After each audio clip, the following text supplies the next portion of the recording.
guys, muling nagbabalik. End of ngayon, end of May. Itong month ng May na to, wala akong masyadong masayang ganap.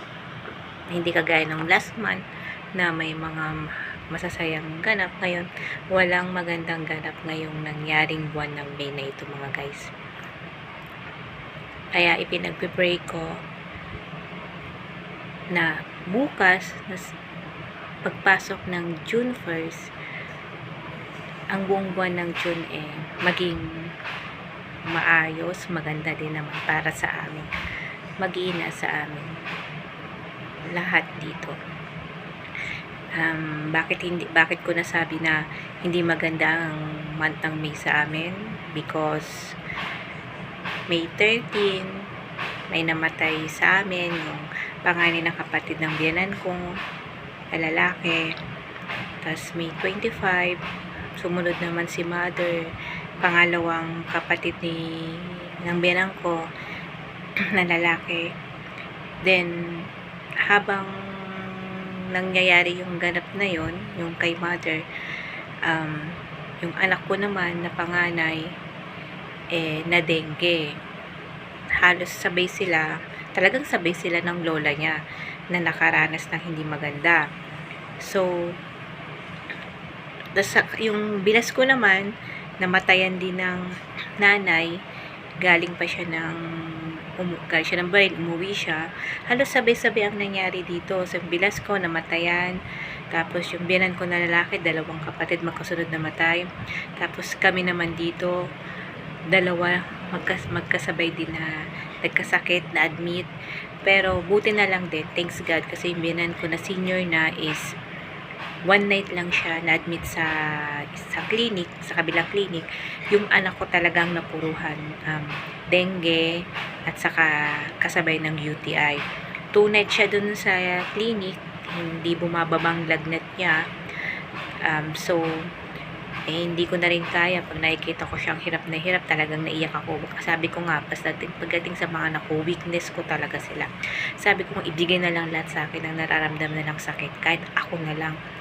So, nag-decide yung bayaw ko na nasa Bahrain, tas yung hipag ko na nandito, ilipat na lang sa Bulingit. Kaya, tinakbo namin siya ng gabi sa Bulingit, yung ambulance ng munisipyo dito sa amin ginamit.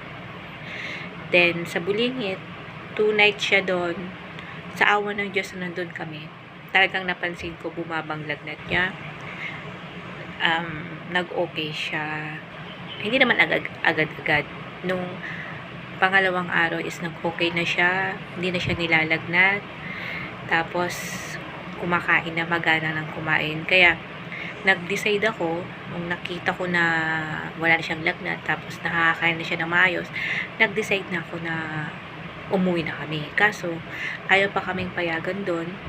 Naisip ko bilang isang ina, nakita ko na mas makakapagpahinga yung anak ko pag sa bahay. Kasi, sabi nila, mababang platelet pa din. Kailangan pang under observation pa. Sabi ko, siguro, maybe dito sa bahay na lang siya basta magbigay sila ng gamot, inumin na lang ng anak ko, kasi para makapagpahinga siya ng maayos. Kasi ibang-iba kasi ang ambience sa bahay kesa sa hospital. Kasi, yung naming ward is charity. So, what to expect pag charity? Kaya, mas mainam nang makapagpahinga rin ng maayos yung anak ko. Nung umuwi kami ng Martes, 6 p.m. Nag-arkila kami ng tricycle kasi sumama yung anak kong bunso. Tinulungan niya ako para mabuhat yung mga gamit. Pagdating namin dito, ito pang nakakaloka. Ng Martes na yon, yung anak ko naman na na-confine, siya naman ang nag-alaga sa akin ng 11 p.m.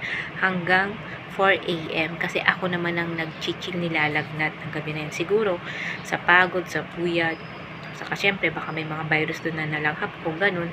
Pero, on time lang nagamot, nag-okay na rin ako. Tapos, nung Martes, kinaumagahan, lumuwas naman kami ng Manila. Pero yung mga anak ko, iniwan ko na. Kasi hindi siya pwedeng mapuyat. Dahil, yun na yung cremation naman ni mother sa Pasig, sa Loyola siya, cremate sa sementeryo ng Loyola. So, guys, ngayon end of the day, end of the month na ito na ngayon. Ito na yung araw ng huling araw ng Mayo na nagpapasalamat pa rin ako dahil kahit paano hindi na rin lumala yung anak ko, hindi na rin siya nasalina ng dugo. Pero itong gusto ko, itong darating ng pagbungad ng June, naway wala ng sakit, naway wala ng kamatayan, maging malusog ang lahat. Nagpapasalamat din ako sa mga hipag ko, sa bayaw ko na si Bimbo. Bilas ko na yung na nandito rin kahit nakasambot din, sabi nga sa Ilocano, kahit na hiram na ibalik, pero nagpapasalamat pa rin ako sa kanila. Kaya sabi nga nila, alagaan natin yung mga sarili natin, tayong abusado sa katawan natin, saka oo nga, hindi natin maiwasan, kagaya ng case ng anak ko, yung dengue, hindi naman maiwasan yan. Kaya keep safe na lang, gano'n na lang guys, keep safe everyone, lalo ngayon ang panahon ngayon, kagaya dito sa amin, tignan nyo, ganyan, katirik ang araw, tas mamaya uulan, dyan malakas ang mga dengue na yan. Kaya pinagpipray ko, lahat tayo maging safe. Okay, thank you guys, bye.